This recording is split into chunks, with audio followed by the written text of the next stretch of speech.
Welcome back to the Dutch Investors Podcast. Today I want to talk about Celsius Holdings, one of the most unpredictable stocks in the energy drink industry, perhaps even in the current stock market.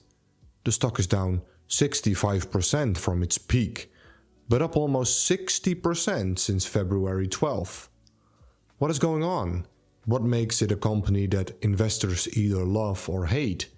And most importantly, what does the recent $1.8 billion acquisition of Alani Nu mean for the company's future? We'll break it all down in this episode.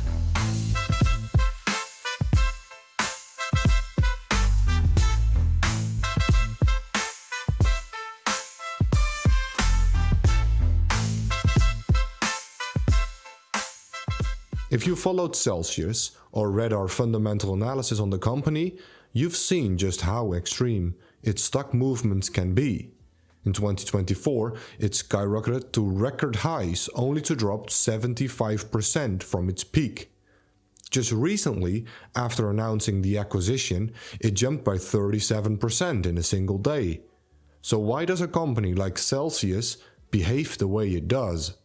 First, let me briefly talk about what Celsius is and what makes them unique compared to, say, Monster or Red Bull. We need to understand the fundamentals and understand what they're trying to achieve. Celsius is an energy drink targeting a young adult audience that inspires to be active and healthy. So far, it has been pretty successful, with a 100% compounded annual growth rate over the past 5 years. However, growth is slowing.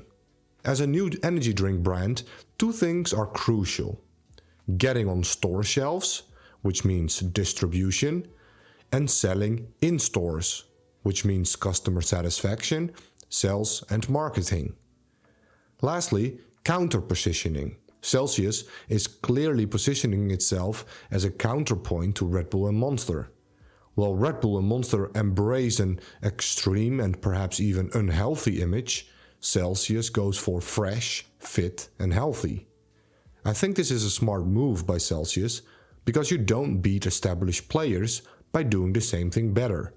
Look at soft drinks, for example. Cola, whether that's Coke or Pepsi, still is very popular. Red Bull became successful by doing the exact opposite of Coca-Cola, but compared to the established players, Celsius does have a pretty weak moat. Red Bull actually counter-positioned themselves as an energy drink, something that didn't exist back then.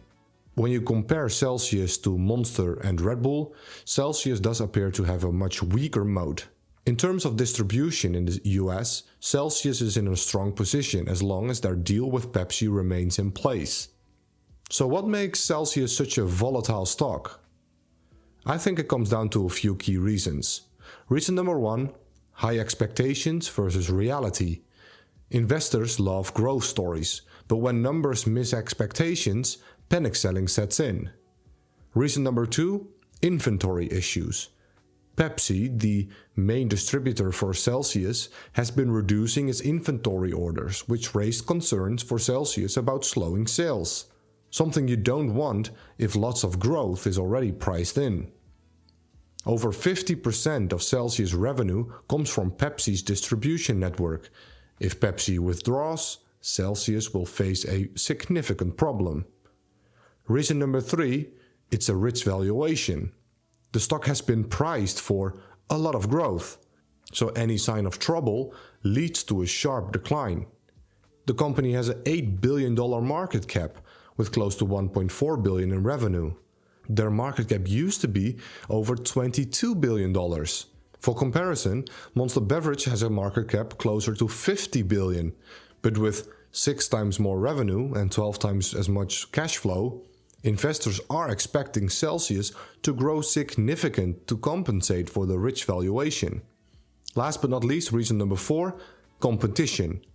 Red Bull and Monster dominate the market. Some may even call it a duopoly with over 70% market share. For decades, Celsius and newer brands like Alani Nu are gaining ground, but it's been a lot more challenging than expected. And these ups and downs stem from investors trying to figure out if Celsius is a long-term winner or just another high-growth story. Celsius is marketed as a healthier alternative, appealing to younger, active consumers. And there are several reasons investors like this company. Revenue growth was over 100% year over year at its peak. The partnership with Pepsi gives it strong distribution power.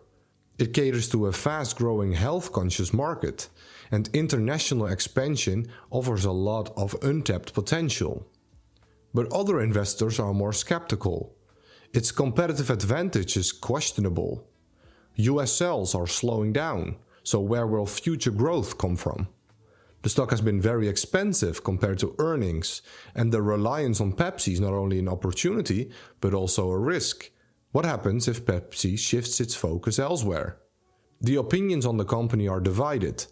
It feels like you either hate or love the company, similar to Tesla or Palantir. You either see the vision and have the risk tolerance and faith to hold on, or you look at the many red flags and do not like the risk-reward ratio. Some investors see it as the next monster, while others think it's overhyped and overpriced with an uncertain future. Now let's talk about their most recent move. Celsius spending $1.8 billion in stock and cash to acquire Alani Nu. On paper, this seems like a pretty smart move to dominate the women's energy drink market. There are a few reasons why it could be a good move. It increases market share. The deal boosts Celsius' North American market share beyond 10%. It also expands the international presence. Alani Nu has already built global distribution channels globally. It also diversifies their product offering. Celsius can now branch into protein bars and other fitness-related products, which they were all planning on doing so. It also prevents market share loss, because by acquiring a competitor, Celsius blocks potential threats. But let's talk about what could go wrong with the acquisition. I mean, can Celsius handle acquisitions? The company has never made a major acquisition before, so this could be a pretty messy transition. It's also a pretty expensive deal. They paid 3 times revenue and 12 times adjusted EBITDA. And it sounds pretty cheap, but it's adjusted. We dislike the word adjusted anyway and tend to avoid most companies that, without a really good reason, use the word adjusted. Another risk is increasing debt and share dilution. The deal includes $900 million in new debt and 22.5 million new shares, reducing existing investor ownership. This is roughly 10% dilution. Not many investors look at growing shares outstanding, but Celsius stock has doubled since 2015. So if you held 5% of the company back in 2015, that is now 2.5% of the company. It's a silent killer of returns. Lastly, was the acquisition necessary? You can look at the acquisition in 2 ways. The first one, acquiring a growing competitor, is good for Celsius, meaning one less competitor and the potential for new growth opportunities. However, one could also look at this from a different angle. The acquisition can also signal weakness. Celsius is unable to do this themselves, expand internationally, and use their brand and marketing to grow organically. If Celsius needed this to maintain growth, does this signal underlying weakness? I don't know. Maybe. One could also wonder if the acquisition really has synergies, and I don't know if it does, to be honest. We're not sure what to think here. The acquisition needs some time to play out, but it appears that most investors have already drawn a conclusion with the 37% jump. So even if everything works out, a lot is already priced in again. Let's be honest, Celsius was in a tough spot this year. After its stock plummeted, revenue slowed and Pepsi reduced orders, management had limited options. They could buy back shares, but that's not realistic for a company that needs to keep growing in order to maintain or grow market share and its brand. They could also start paying dividends, but that would be a sign that they've run out of growth ideas. So that's off the table for now. They could also improve the Pepsi partnership, but that's easier said than done, since Pepsi holds almost all of the power.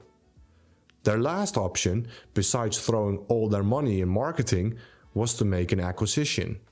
And this was their least bad option, if you can say it like that. Considering the situation, I think it was a reasonable move, but it comes with a lot more risk than investors think. We do believe that many people are too overly optimistic and haven't really considered what can go wrong. If they fail to integrate the company effectively, the market won't be forgiving. Or as Benjamin Graham once said, in the short run the market is a voting machine, but in the long run it's a weighing machine. So here's our final verdict on what this all means. And I think the best way to go at this is to take both sides seriously, the bullish and the bearish side. So let's start with the bullish case. If Celsius remains one of the fastest growing energy brands and the Alani Nu deal strengthens their position in the market, this could allow Celsius to try and focus on global expansion. And this would offer a very long runway for growth, since 95% of its revenue still comes from the United States. Also, the Pepsi distribution reach gives it an edge over smaller competitors. It also really helps that they're counter-positioning versus Red Bull and Monster, and consumers are becoming more and more health conscious. It's a nice tailwind. If we take the opposing side, the bearish case, investors have a different view and opinion on Celsius. The stock is still richly valued, even after its 65% drop. If Celsius cannot synergize or integrate with the new acquisition, this can become a huge problem. If Celsius' acquisition of Alani Nu fails, it could lead to a significant financial and accounting issues. When a company, Celsius, buys another company, Alani, for more than its tangible assets are worth, the extra amount is recorded as goodwill on the balance sheet. If the acquisition doesn't perform as expected, Celsius may have to write down, reduce this goodwill, which will show up as an impairment charge, hurting earnings. Additionally, any intangible assets acquired like brand value or customer relationship must be amortized gradually, expensed over time, while physical assets like equipment are depreciated, both of which lower profits. And this will hurt current Celsius shareholders and its valuation. Another argument for the bearish side of Celsius is the US growth, where 95% of revenue comes from, is slowing. Also, the new debt and share dilution can really weigh on returns. And think about the duopoly between Red Bull and Monster, which own roughly 40 and 30% of the energy drinks market respectively. If they see the healthier drinks are stealing market share from them, do you really think they'll just sit still and do nothing? Probably not. They will either invest a lot into new products, R&D, increase marketing, make current drinks healthier, or perhaps even acquire a healthier alternative energy drink company like Celsius. Who knows, right? So our final thoughts. Celsius is not a clear-cut winner as many investors make it out to be. If they successfully integrate Alani Nu and continue expanding, it could become a reasonably good investment. But I think it won't 10x, most likely, since they're already close to $10 billion in market cap. If they were to 10x, that would be $100 billion, twice the size of Monster Beverage. And I don't know how realistic that is. But maybe, if they execute very well. But if growth slows, or they mishandle this deal, the stock could struggle and drop even more. For now, I'm staying on the sidelines and seeing how this all plays out. Do you want a deeper look at the fundamentals of Celsius and truly understand all the ins and outs of this company and industry? Check out our premium analysis on the DutchInvestors.com. Also, our analyst Luke is currently working on an industry report on the energy drinks market for our members. That's it for today's episode. Until next time, stay curious, keep learning, and happy investing.